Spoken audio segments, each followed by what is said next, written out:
Welcome back to another episode of Public Interface. My name is Mark Stiles, and today I'm going to be talking with Matt Richardson, one of our very own senior business systems analysts.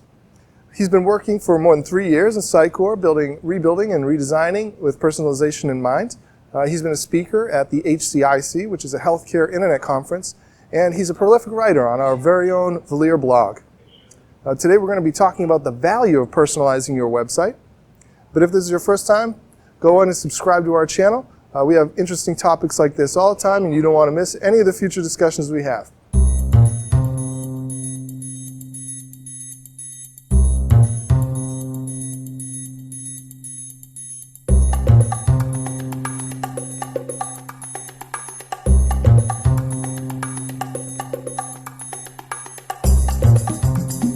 Matt, thanks for sitting with me.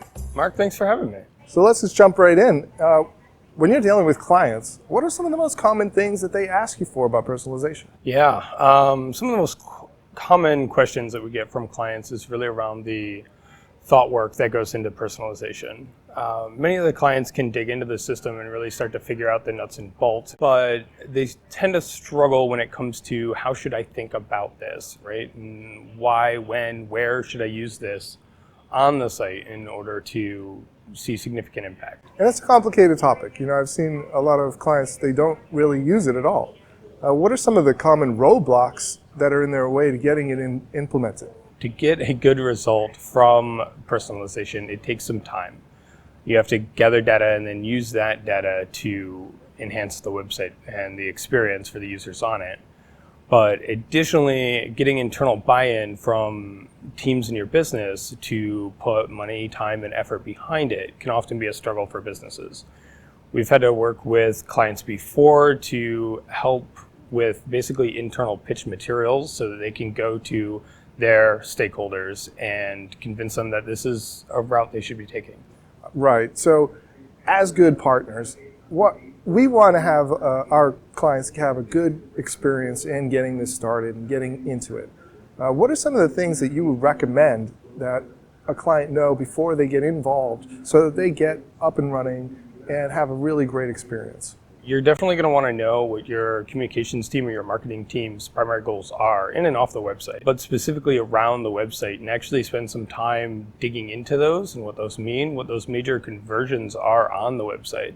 Depending on your business model, that'll change from buying a product or registering for an event to, signing up for a newsletter subscription.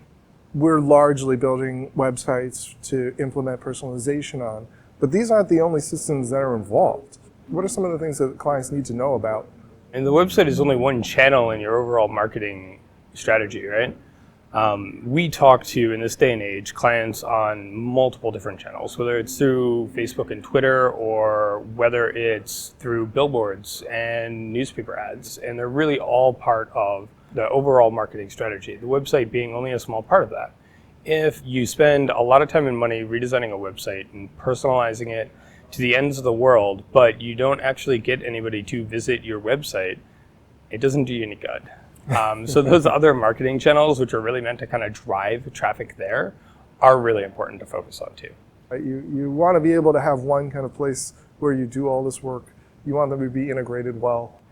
Yeah, and they're usually handled by other systems too, right? So whether it's your email marketing provider or an ad provider or whatever those venues you're using might be, making sure that we can integrate with those other systems to enhance the personalization on the website.